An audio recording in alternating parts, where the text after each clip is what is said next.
This is CGTN, China Global Television Network.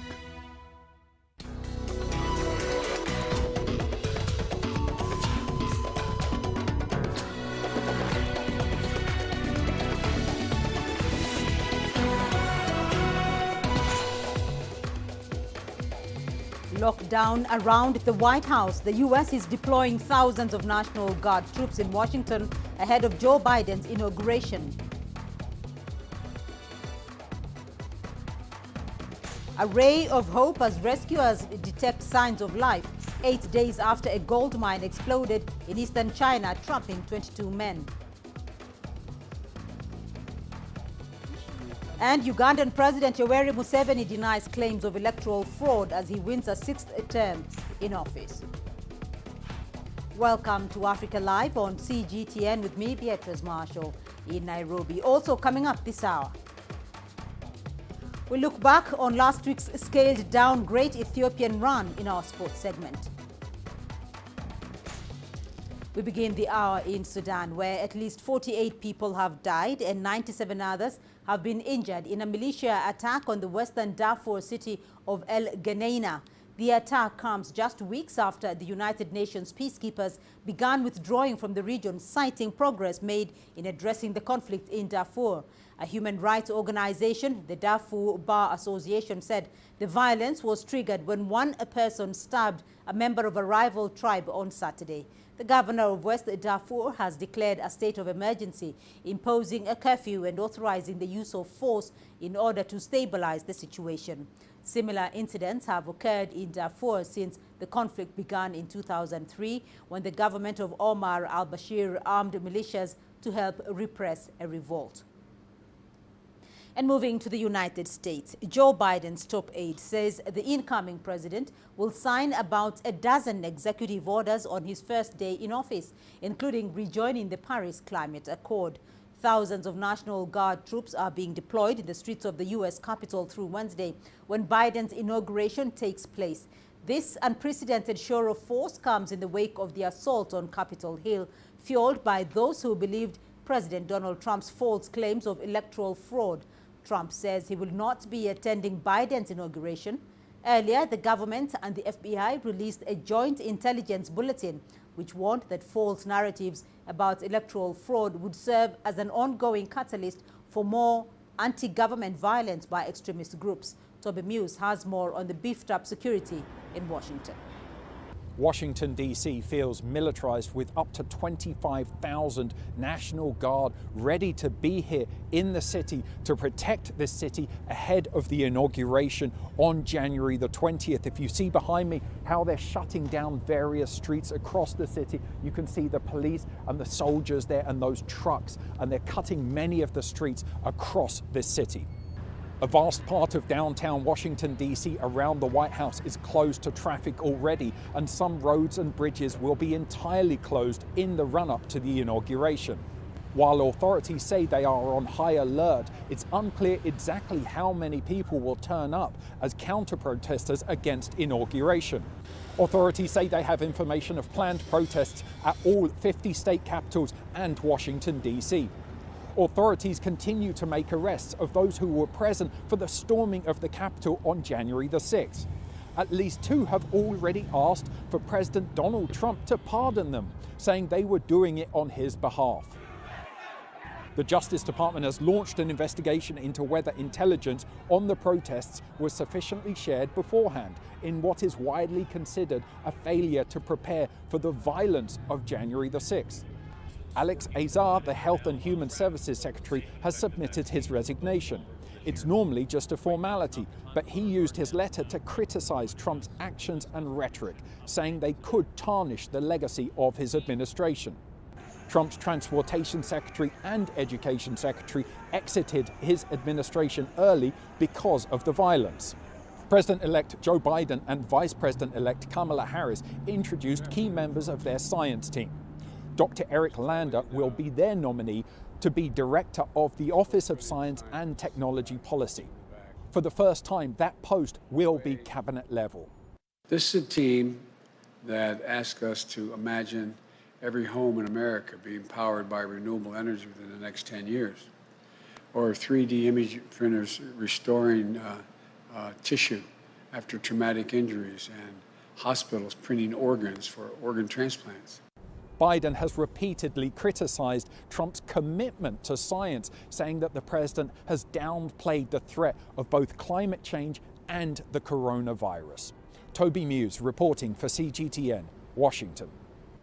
Meanwhile, former FBI Director James Comey said he would like to see President Donald Trump impeached and barred from public office, but not prosecuted in criminal proceedings after he leaves office. Speaking to Sky News, Comey described Trump as a demagogue who had relied on lying to the American people to garner support. Trump dismissed Comey in 2017 over his handling of the probe into Hillary Clinton's use of a private email server. Meanwhile, authorities say they are expecting more protests at state houses across the country on Sunday as Trump supporters continue their claims of electoral fraud in the November presidential election. A number of states have activated the National Guard to help secure their Capitol buildings. And turning to China, we have an update on rescue efforts taking place following a mine explosion in the country's east. Rescue workers believe at least 9 people are still alive at a gold mine, 8 days after the explosion trapped 22 men underground. The first of 6 holes has been drilled through to the tunnel where the miners were believed to be located, and rescuers say 9 taps on the drill were heard. The hole will be used to deliver food and water.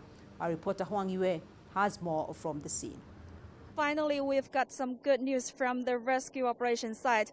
At about 2 p.m. today, the number 3 drilling rig on the site has finally reached the tunnel where some miners are trapped, and the rescuers heard the miners knock in on the drill pipe for 9 times at most.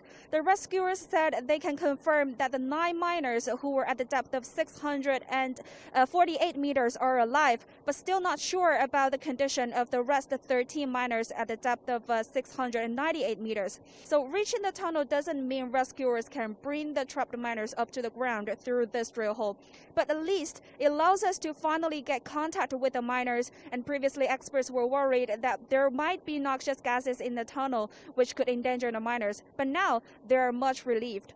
And rescuers will deliver some food and water, life detecting equipment, and wired phones through this hole down to the miners. And there are a total of 6 drilling rigs on the site, and the largest drill hole has a diameter of over 700 millimeters. If that drill hole also connects with the tunnel, then it will be very convenient for rescuers to bring the trapped miners to the ground. The sound of the miners knocking on the pipe this afternoon has excited and motivated everyone on the site. People cannot stop applauding for the sound of life. There are now 13 professional rescue teams, 1 fire brigade, 1 expert team, over 400 people, and more than 300 pieces of machinery on the site, working around the clock to rescue the miners underground. Although experts say they are still unable to make prediction about when the trapped miners could be rescued, this afternoon everyone has seen the hope, and efforts will for sure continue till these miners can be rescued and back home with their family members for the upcoming Spring Festival. Uganda's President Yoweri Museveni has dismissed claims of electoral fraud in Thursday's presidential election. Uganda's Electoral Commission declared Museveni the winner of the January 14th polls after he got just over 57% of the vote. He will now serve a 6th term in office. His main political opponent, Bobi Wine, secured nearly 35% of the vote. Wine has, however, disputed the results, claiming there was electoral fraud. His representative stated that Wine's team will pursue legal options to challenge the results. But speaking from his rural home, President Museveni denied the allegations. I think this may turn out to be the most cheating-free election since 1962. Since 1962, we have been having a problem of people want to cheat in the elections. This has been the chronic problem of multiple voting, underage voting, where the ballot stuffing. Meanwhile, in Tunisia, the country's Prime Minister Hichem Mechichi has announced a cabinet reshuffle. 12 ministries will be affected in the reshuffle. Tunisia's parliament will now have to approve the new lineup. I have decided to carry out a cabinet reshuffle while preserving the philosophy of independent government, supported by a political and parliamentary majority. The aim of this reshuffle is to achieve greater efficiency in the work of the government's policy and plans. Libyan political talks arranged by the United Nations have made progress towards an agreement on the formation of a new transitional government. The transitional team will oversee the run-up to elections in December. The meeting took place in Geneva. Leaders who attended the discussions agreed on a mechanism for choosing the new government, whose formation has been the subject of wrangling among rival factions in the country. The UN envoy to Libya, Stephanie Williams, says the agreement represented the best possible compromise on the issue and could lead to the selection of a transitional government in several weeks. Williams has, however, warned of parties that could be seeking to obstruct the peacemaking efforts in Libya. You're watching Africa Live, still ahead on the program. From gaps in access between rich and poor countries to safety concerns, we look at challenges hampering COVID-19 vaccination campaigns.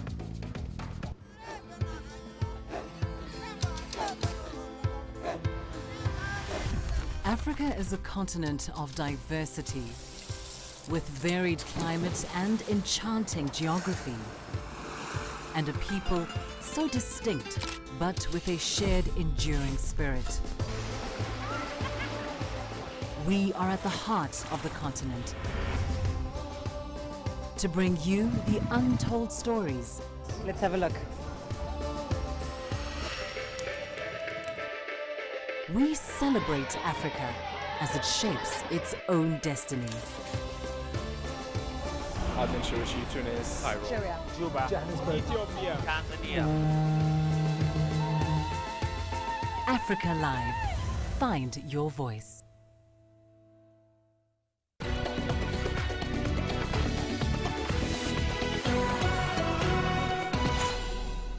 And now let's take a look at the latest coronavirus figures. There are now more than 94 million cases globally.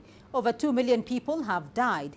The United States has the highest number of infections with over 23 million cases. The UK has the most cases in Europe with over 3 million infections. Many countries in Europe have extended or reimposed lockdowns, including Austria, Portugal and Denmark. In Asia, India remains the hardest hit country with over 10 million cases, and Japan has become a new hotspot in recent weeks. Tokyo reported nearly 1,600 new cases on Sunday. While many African countries are now battling a second wave of COVID-19 infections, let's take a closer look. There are over 3 million recorded cases of the coronavirus on the continent, with nearly 2,700,000 reported recoveries. The death toll currently stands at more than 78,000. South Africa continues to be the hardest hit country, with over 1,300,000 reported cases. The country is among those to have detected a new variant of COVID-19. Nigeria has also reported its own variant. Cases in Nigeria have surpassed 250,000. But several countries like Egypt and Morocco have ordered shipments of COVID-19 vaccines. The Seychelles has already launched a mass immunization drive using China's Sinopharm vaccine. Well, all arrivals to Britain will have to go into quarantine and show negative tests for COVID-19 from Monday. And the government is considering enforcing that quarantine in hotels at the traveller's own expense. Meanwhile, officials say they hope to complete the first doses of vaccine to all adults by September. The plan is to get the first 15 million most vulnerable people vaccinated with the first dose by the middle of February. We then want to get by early spring another 17 million. At that point, we'll have 99% of those most at risk of dying of coronavirus administered their first jab. And then the adult population, entire adult population, we want to have been offered a first jab by September. And the British government says it is hoping it can ease lockdown restrictions by March. The country has Europe's highest death toll, and it's been under a national lockdown since January the 5th. Schools have been closed for most pupils. Non-essential businesses are shut to the public, and people have been told to work from home where possible. North China's Hebei province is still fighting a coronavirus outbreak. Its capital city, Xishianghuang, reported 27 new confirmed cases and 3 asymptomatic cases on Sunday. In neighboring Xingtai, authorities are accusing a company that conducted tests in one township of giving false information on the results of its second round of testing. They say the company declared all tests were negative when it had still not processed all the results. The township has confirmed 2 cases and 1 asymptomatic case. In the northeast of China, Heilongjiang province has reported 12 cases, while neighboring Jilin confirmed 34 cases as of Sunday, with another 80 asymptomatic cases. Well, hundreds of college students were left stranded in Xishianghuang when the city's outbound traffic was restricted earlier this month. The local government says it is helping those who are struggling to meet their basic needs, such as accommodation and food. Shen Sichuan speaks to 2 students about their experiences. It's been 2 weeks since authorities in Shijiazhuang imposed tough restrictions over a sudden increase in cases, asking people to stay at home. Outbound transportation has been shut down since Wednesday of last week. Many college students on slim budgets were on the move for their winter holidays. Some get stranded in Shijiazhuang when this happened. Gao Jiawei was one of them. We needed to transfer to another railway station, but we realized we couldn't get to the transfer station anymore. Jiawei was trying to travel from the city of Xingtai in Hebei to his hometown in the neighboring province of Shanxi. This entailed getting a connection in Shijiazhuang. However, the service was cancelled because of the latest restriction. They had to stay in the city. As for now, our needs are food and accommodation, since we're students who are transferring home. Jiawei met another student in a similar situation on his way to get a COVID-19 test. They decided to share the cost of a hotel room and start looking for help of the local government. However, the process dragged on longer than they thought it would be. Originally, it was just 3 to 4 days. It's been 6 days now. The total cost has gone up to 1,000 yuan for us. Jiawei has told his family about his situation. However, his roommate said he would prefer not to alarm his parents. I didn't tell them. I am from Henan province. Hebei authorities say they are aware that many students, like Jiawei and Zhaowen, have been left stranded with no place to go. They are trying to make sure everyone is safe and warm. We sent out teams to patrol transportation stations, archways and bridges, or even construction sites. We send patrols to all the places we can think of. Jiawei and Zhaowen had difficulties making contact with the local government for assistance. The lines seemed to be always busy or just ringing out. When they did finally get through, they were told to stay where they were until the local government found them a place to stay. It was a challenging few days for both of them. We're losing hope. We survive on ramen noodles. It's very hard. 2 days later, they got a call. They would be picked up and brought to a designated hotel for stranded college students, where their accommodation and food would be taken care of. Because they share a room, they were able to travel together. For safety purposes, we're not allowed inside the guys' new accommodation and must stand outside here. We want to see how they're getting on. We're doing good. At least our meals and accommodation are being taken care of. Jiawei says it's been quite an emotional few days with a lot of uncertainties, but he's glad their situation is now secure. We were so anxious the first few days. We thought we could be able to get out. We had hope. Then we realized it would be difficult and felt hopeless. We saw change when the situation caught the media's attention. Most of us have somewhere to stay. According to officials, more than 2,000 students are stranded in Shijiazhuang as the country's biggest festival approaches, Chinese New Year. The students will be hoping authorities can contain this local outbreak as fast as possible, so they can get home and celebrate that special occasion with their loved ones. Chen Ziyuan, CGTN, Shijiazhuang, Hebei Province.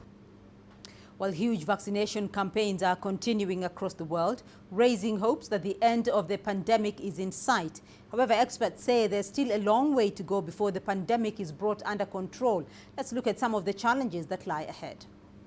The international watchdog, the People's Vaccine Alliance, reported in November that rich countries had ordered up to 3.8 billion doses of coronavirus vaccines. It said these nations had ordered enough to vaccinate their entire populations nearly 3 times over by the end of this year.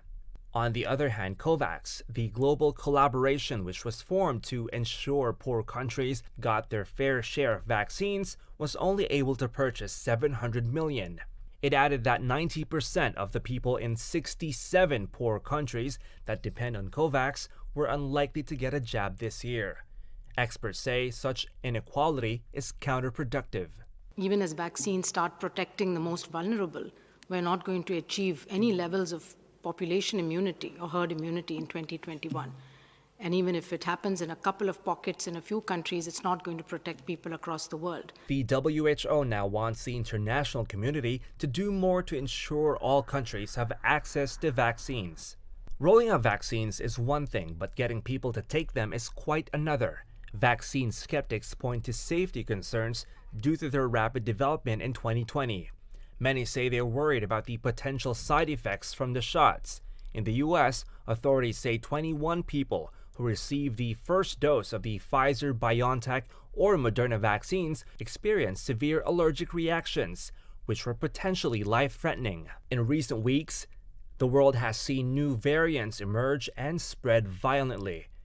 Laboratories worldwide are now scrambling to understand them and to see if the vaccines can fight them off. Meanwhile, there's still lack of knowledge over how long one stays immune after taking a shot. Moderna, for example, says immunity from its vaccine lasts for only a year. The reality is that while vaccines are raising global public confidence, the pandemic still poses a host of what are called last-mile challenges for both rich and poor countries. With that in mind, experts suggest social distancing and other control measures should be maintained for the foreseeable future. Chuck Tinte, CGTN. Let's now take a look at your sports news. Here's what's ahead.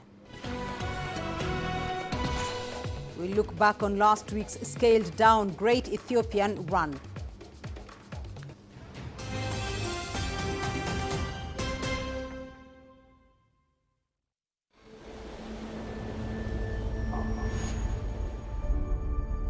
How would you create your legend? On the fields, on the tracks, in the arenas of Africa. Were you born to be a player? Could this moment be yours?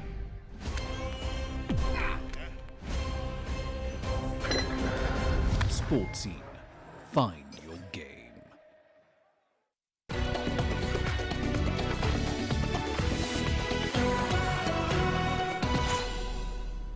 World bronze medalist Fabrice Zango produced the first standout athletics moment of 2021 by marking a world